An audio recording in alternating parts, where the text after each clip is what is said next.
because we're closing it in and cut down vibration and to maintain the structural integrity of it. So, all right, so first you're going to see me take a few measurements here. All right, so the long piece, like so.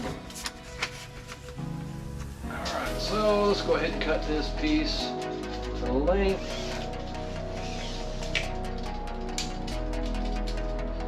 So now let's go ahead and get them welded in.